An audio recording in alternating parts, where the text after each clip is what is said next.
Bonjour tout le monde, aujourd'hui on va travailler sur le diagramme de l'air humide et on va traiter une évolution dite composée. Une évolution composée, pourquoi? Parce que on va traiter du chauffage et de l'humidification.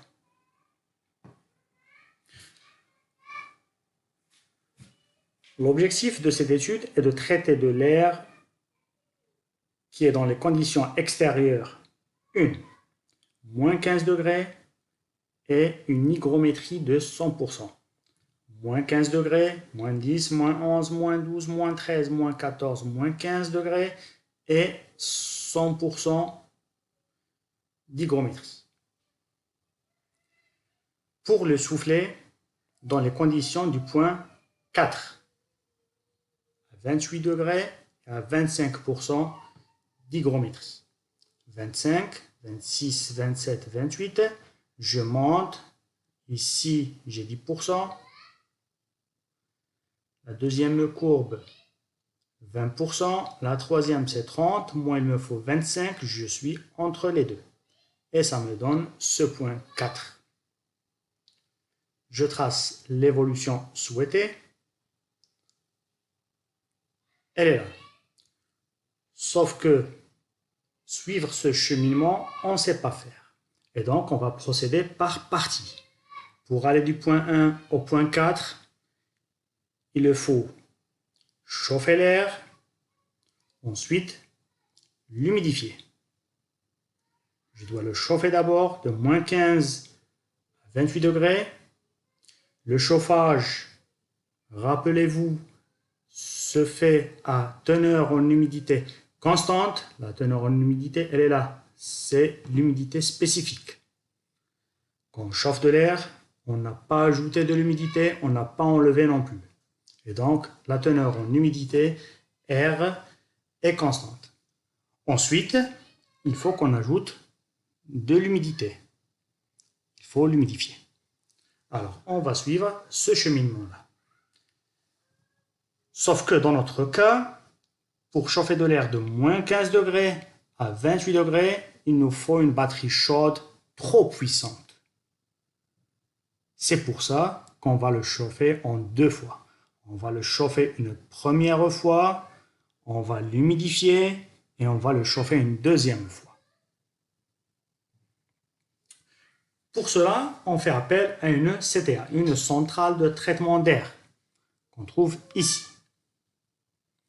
Cette centrale de traitement d'air est composée de quoi? On a de l'air neuf qui arrive, il rencontre un premier élément. Ah, qu'est-ce que ça peut être? C'est un filtre. Son rôle, c'est quoi? C'est de filtrer l'air neuf qui est chargé en pollen, en poussière, en feuilles mortes, et tas d'éléments, insectes, oiseaux, ce qu'on veut, pour empêcher que ces éléments-là soient soufflés à l'intérieur. Et d'autre part, ça sert aussi à protéger les éléments qu'on a ici. Imaginez bien une batterie chaude bouchée par de la poussière ou par autre chose. Une fois l'air est filtré, il doit traverser un second élément. On voit bien ici le signe plus. Qu'est-ce que ça peut être? Une batterie de préchauffage. Ça sert à préchauffer l'air. Ensuite, on trouve un troisième élément. Si le plus, c'est pour chauffer, le moins, c'est pour refroidir. L'élément C, c'est une batterie de refroidissement. Dans notre cas, on est en mode chauffage. Et bien entendu, la batterie froide ne sera pas utilisée. Elle ne sera pas alimentée. Elle va être utilisée en été pour rafraîchir l'air. En D, on retrouve un humidificateur à vapeur. En E, une batterie chaude électrique. Et en F, le ventilateur de soufflage. Pour commencer l'étude, on a besoin d'un certain nombre d'éléments.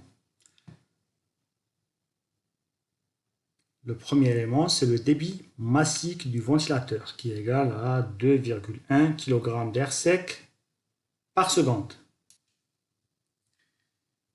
On a besoin aussi des relevés suivants. Les caractéristiques du point 1, l'air neuf, le point 2 après la batterie de préchauffage, 14 degrés, les caractéristiques du point 3, après pulvérisateur, 14 degrés et 60%. Et le point 4, après la batterie de chauffage électrique, 28 degrés, 25%. Le travail demandé est le suivant. Premièrement, on doit tracer sur le diagramme de l'air humide l'évolution de l'air au point 1 à 2, de 2 à 3, de 3 à 4. 2, on doit calculer le débit volumique. Cette fois, c'est un débit volumique, pas un débit massique. Pourquoi? Parce que c'est des mètres cubes par heure. Mètre cube, c'est un volume. Au soufflage, c'est-à-dire au point 4. En 3, on doit calculer la puissance des deux batteries chaudes. Les deux batteries chaudes, c'est la batterie de préchauffage et la batterie électrique de chauffage. En 4, on doit calculer le débit d'eau en mètres cubes par heure passant dans la batterie chaude de préchauffage. Le débit d'eau qui passe dans la batterie chaude, ici, en mètres cubes par heure. En 5, on doit calculer l'intensité électrique absorbée par la batterie chaude électrique, par celle-ci. La première reçoit un débit d'eau, la deuxième reçoit un débit d'électrons. En 6, on doit calculer la puissance de l'humidificateur. En 7, on doit calculer le débit d'humidification en litres par heure. Commençons par tracer sur le diagramme l'évolution de l'air humide au point 1, 2, 3 et 4.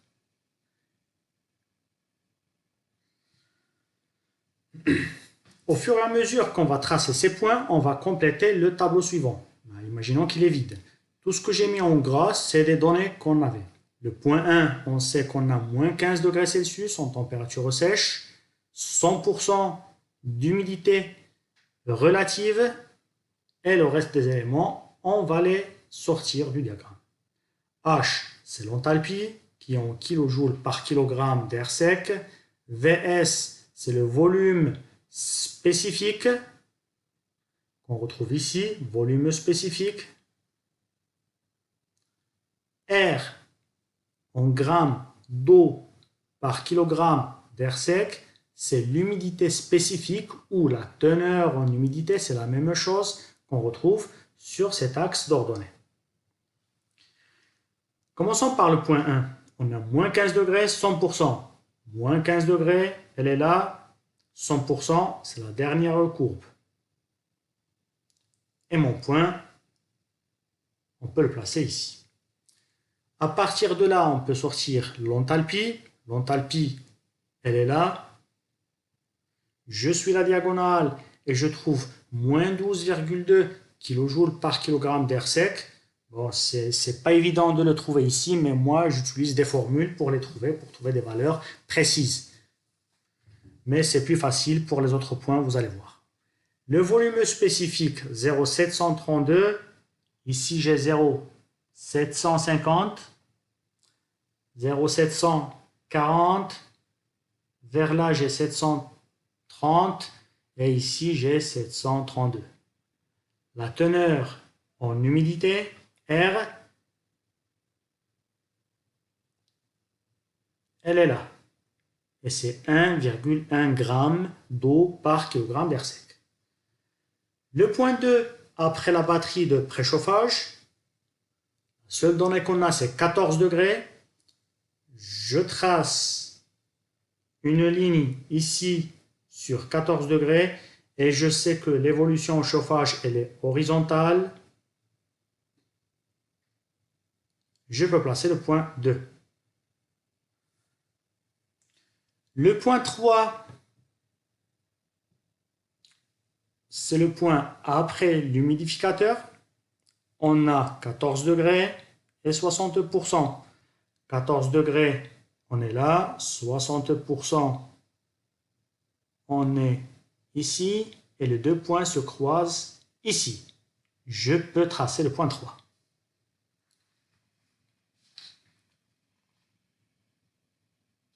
Je peux sortir l'enthalpie.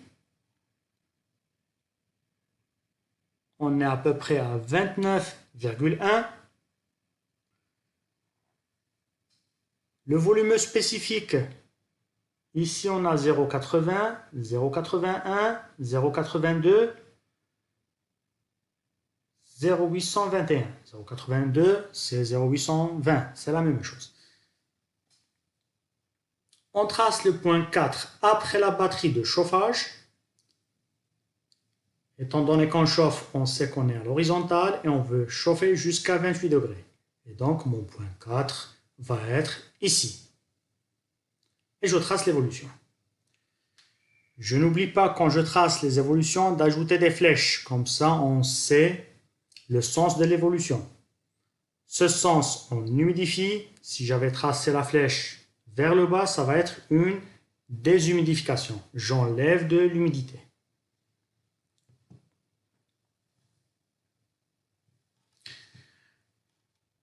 La question 2, calculer le débit volumique en mètres cubes par heure au soufflage. Point 4. Alors, à chaque fois, je vais garder le tableau des relevés en bas et le schéma de la CTA également. Alors, on cherche le débit de soufflage en mètres cubes par heure au point 4. Je dispose de la formule suivante que vous pouvez noter dans votre petit carnet. Tel que QV, c'est le débit volumique en mètres cubes par heure.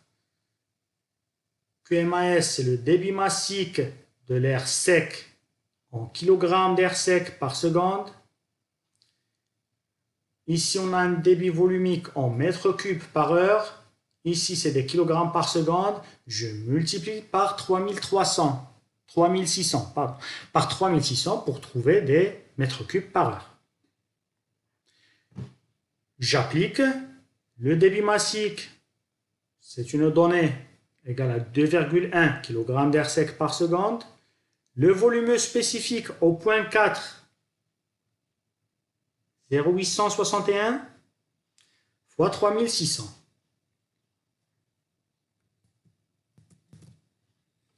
Alors, si je fais mon calcul, j'ai 2,1 fois 0,861 fois 3600 égale 6509 mètres cubes par heure.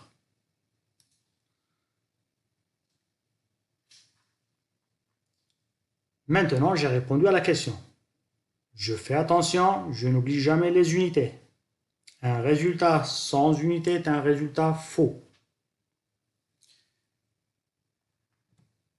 Maintenant, on va répondre à la question 3. Calculer la puissance des deux batteries chaudes. Ça va faire le sujet de la prochaine vidéo. Merci et à tout à l'heure.